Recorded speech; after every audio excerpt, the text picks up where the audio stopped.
Me cuesta confiar en Dios cuando no entiendo lo que está pasando. Y de eso quiero hablarte en esta noche. Si te está costando confiar en Dios porque no entiendes lo que está sucediendo, qué bueno que estás aquí. Como te comentaba, esto viene de miles de años atrás. Y hoy día vamos a escuchar acerca de un hombre llamado Asaf. Asaf era un salmista. Era una de las personas que tuvo el privilegio de escribir alguno de los salmos. Es decir, Asaf no era alguien que recién tenía una semana creyendo en Dios. No era alguien que, bueno, si dejaba la fe, que tenía una semanita, pues no estaba tan estable en su fe. No, Asaf era una persona que literalmente se encargaba de liderar a la congregación en alabanza, de liderar al pueblo en adoración. Es decir, tenía una cercanía con Dios envidiable. Pero hasta alguien con una fe sólida y robusta experimenta crisis. Es decir, nadie se salva aquí. Tal vez si todo el día estás tranquilo, bien, pero en algún momento vayan a llegar las crisis. Y crisis no es algo que Dios permite para ver si me creo o no. Crisis es algo que Dios permite para fortalecer nuestra confianza en Él. Y Asaf era eso lo que iba a experimentar. Escribió un poema donde empieza con una conclusión teológicamente correcta. Pero mira lo que dice después, Salmos 73, 1, versículo 3, dice: en verdad, Dios es bueno con Israel. Versión actual, en verdad Dios es bueno con Perú. ¿Cuántos dicen amén? Amén. Amigos, el servicio anterior, 3 aménes. Este es el servicio con fe, en verdad, y los de Canal Luz también. Gracias por creer que Dios tiene cosas buenas para el Perú. En verdad, Dios es bueno con Israel, con los de corazón puro, dice Asaf. Pero en cuanto a mí, casi perdí el equilibrio. Mis pies se resbalaron y estuve a punto de caer, porque envidiaba a los orgullosos cuando los veía prosperar a pesar de su maldad. Aquí vemos que la crisis de fe de Asaf no empezó porque ya no creo en Dios, sino empezó porque veía cómo lo peor de lo peor, lo malvado, lo corrupto, prosperaba y él no. ¿Te suena familiar? Asaf no estaba hablando de delincuentes. Asaf estaba hablando de líderes en ese entonces que tenían mucho poder, pero abusaban de su poder.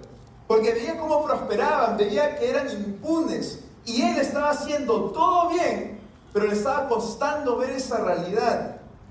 Asaf comienza a describir lo que veía. Y eso lo llevó a hacerse una pregunta muy peligrosa. Mira lo que dice el versículo 13. Asaf empieza escribiendo después de que literalmente se descarga con Dios, quejándose de por qué los corruptos prosperan, por qué a la gente mala le va bien. Literalmente es algo que tú y yo pensaríamos el día de hoy. Y mira la conclusión a la que llega Asaf. ¿Conservé puro mi corazón en vano? ¿Me mantuve en inocencia sin ninguna razón? En todo el día no consigo más que problemas. Cada mañana me trae dolor. Es que, amigos, si tú y yo solamente pasamos nuestro tiempo buscando la maldad allá afuera, no tienes que irte muy lejos para encontrarla. No tienes que irte muy lejos para decepcionarte del mundo, para ver las injusticias, la discriminación. No tienes que irte muy lejos para ver cómo esta viveza hace que unos se queden atrás y otros solamente sigan adelante. La realidad está palpable a nuestros ojos. Y Asaf, al ver esa realidad, comenzaba a cuestionarse: ¿de verdad vale la pena vivir bien? ¿De verdad vale la pena tener una vida que honra a Dios? Si veo que mi mejor amigo, que ni siquiera tiene nada que ver con Dios, le va bien en sus finanzas, tiene el mejor jefe del mundo, cuando apuesta le sale bien la apuesta, no sé, le va súper bien. Y Dios que lo estoy intentando, puertas cerradas. Yo Dios que estoy haciendo las cosas bien, enfermedad en mi casa. Yo Dios que vengo con las ganas de alabarte en la iglesia, alguien que ya está sentado en la silla que siempre me siento. Y comenzamos a preguntar: ¿de verdad, Dios, conservé mi corazón puro en vano? Y amigos, hay algo muy peligroso aquí. Cuando solamente nos quedamos con esa pregunta sutilmente nos comienza a alejar. Porque lo que sigue de esa pregunta, ¿de verdad conservé mi corazón puro en vano? Es lo siguiente: bueno, no importa si no vengo un domingo a la iglesia. No importa si este mes ahorro mi diezmo. No importa si tengo la conversación con esa persona que sé que no debería tener esa conversación. No importa si abro ese link, esa página por un momento. No importa si tomo un atajo en el trabajo. Y si te diste cuenta, la crisis empezó ahí, pero mira cuánto ya te has alejado. Y lo que me parece interesante de Asaf es que no solamente se queda mirando la realidad. Lo que me parece interesante de Asaf, que aunque veía una realidad que le llegaba, que le frustraba muchísimo, y aunque estaba entrando en esta crisis, ¿de verdad vale la pena mantener mi corazón puro? Asaf se dio cuenta que no estaba teniendo una crisis de fe, sino que estaba teniendo una crisis de perspectiva. Déjame mostrártelo. Mira lo que dice el Salmo 73, 16, 17, un poquito más adelante. Traté de entender por qué los malvados prosperan, dijo Asaf. Pero qué tarea tan difícil, ¿sí o no? Entonces entré en tu santuario, oh Dios, y por fin entendí el destino de los perversos. Date cuenta cómo inicia. Traté de entender, traté de mirar la realidad, pero no le encontré sentido. Qué tarea tan difícil. Pero luego entré en tu santuario, que es exactamente la misma decisión que tú has tomado el día de hoy. Has podido quedarte en casa. Has podido buscar con qué distraerte o con qué informarte, pero has decidido, al ver una crisis en la realidad allá afuera, venir al santuario, venir a la casa de Dios. Ahora, ¿por qué esto es importante? Porque el santuario en ese entonces era el templo de Jerusalén y era el lugar donde la presencia de Dios habitaba. El santuario significaba, si yo entro a este lugar, dejo de ser el centro de la historia. Porque cuando entro a este lugar, lo más importante es la presencia de Dios. Y cuando experimento la presencia de Dios, me acuerdo de que no importa que a los perversos, a los corruptos, a los malvados le vaya bien. Yo tengo lo que es eterno. Yo tengo lo que no cambia. Y a mí me parece muy interesante porque cuando entra en su santuario, entendió. Y esta palabra entender no está diciendo como que ya entendió el conocimiento. Esta palabra entender hace referencia a que cambió su perspectiva. A mí me parece muy interesante que dos personas pueden mirar una misma situación y tener perspectivas completamente diferentes. Dos personas pueden mirar lo que está pasando en tu vida y creer que lo peor está por venir o lo mejor está por venir. Porque al final de cuentas todo se basa en perspectiva, pero Asaf estaba teniendo un gran problema. Estaba cediendo ante la perspectiva terrenal, pero cuando entró en su santuario, perspectiva eterna. Cuando entramos aquí en la iglesia, perspectiva eterna. Cuando tengo momentos con Dios de intimidad, camino al trabajo o en mi casa, vuelvo a tener la perspectiva que me hace recordar qué sí es lo importante. Eso es lo que Asaf hizo. Y date cuenta de lo siguiente: esta perspectiva no habla que Dios le explicó absolutamente todo a Asaf. No dice, y Asaf entendió completamente lo que Dios estaba haciendo. Esta perspectiva eterna nunca te va a responder a detalle, porque si quieres detalles estás buscando control. Esta perspectiva eterna siempre te va a apuntar a cuál es la presencia más importante. Esta perspectiva eterna no dice que la injusticia desapareció. Esta perspectiva eterna no dice que los líderes corruptos cayeron esa semana. Esta perspectiva eterna simplemente apunta de que no importa qué sucede allá afuera, puedo entrar al santuario. Y a mí eso, no sé tú, pero me confronta muchísimo porque mira cómo termina ese Salmos. Versículo 25 y 26. Mira cómo termina ese Salmos. El Salmos empezó con crisis existencial. Llegó a un punto clave. ¡Qué difícil es todo esto, Dios! Pero luego que entra al santuario, ¿a quién tengo en el cielo sino a ti? Lo digo una vez más, iglesia. Asaf termina diciendo: ¿a quién tengo en el cielo sino a ti? Te deseo más que cualquier cosa aquí en la tierra. Puede fallarme la salud, puede debilitarse mi espíritu, pero Dios sigue siendo la fuerza de mi corazón. Él es mío para siempre. ¿Te das cuenta lo clave que fue el santuario?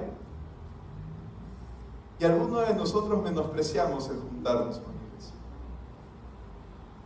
Pero date cuenta, fue la presencia de Dios en medio de la crisis de Asaf que cambió por completo su perspectiva. Y creo que eso nos ayuda muchísimo a lidiar, ni siquiera voy a decir con días como hoy, porque ha sido toda una temporada, ¿verdad, iglesia? Ha sido una temporada de inestabilidad, ha sido una temporada difícil. Y aquí Asaf está diciendo: puede fallarme la salud, puede fallarme el espíritu, puede fallar la economía, puede fallar el candidato que ganó o el que perdió, puede fallar el sistema, pero Él es mío para siempre. ¿A quién tengo en el cielo sino a Él? Esa es la única ancla que vale la pena amarrar nuestra vida. Entonces yo te hago una pregunta el día de hoy. ¿En qué ancla estás poniendo tu confianza? Y si te das cuenta que has estado poniéndola en el lugar equivocado, puedes experimentar el santuario. Me encanta esto porque Asaf nos ayuda a responder la pregunta de ¿qué hago cuando tengo crisis de fe? Cuando me está costando confiar en Dios. Pero Asaf no nos ayuda a responder la pregunta de ¿qué me toca hacer mañana lunes? ¿A qué me refiero con eso? Puede que en este momento estemos sintiendo paz. Estamos tranquilos sabiendo que Dios es bueno. Pero ¿cuál es nuestro campo de batalla, iglesia? Allá afuera.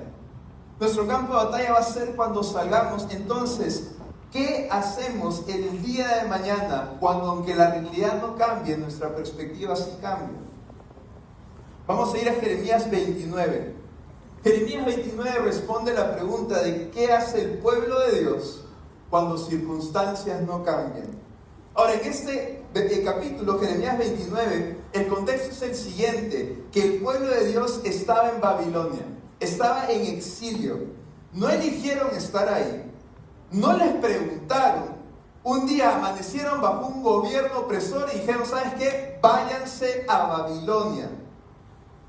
Y normalmente cuando hay esas situaciones tan bruscas, tienes o a los pesimistas o a los que te dicen: ya va a pasar, ya va a pasar. ¿Conoces a alguien así? Que te dice: ya va a pasar, Dios lo va a solucionar, Dios lo va a solucionar.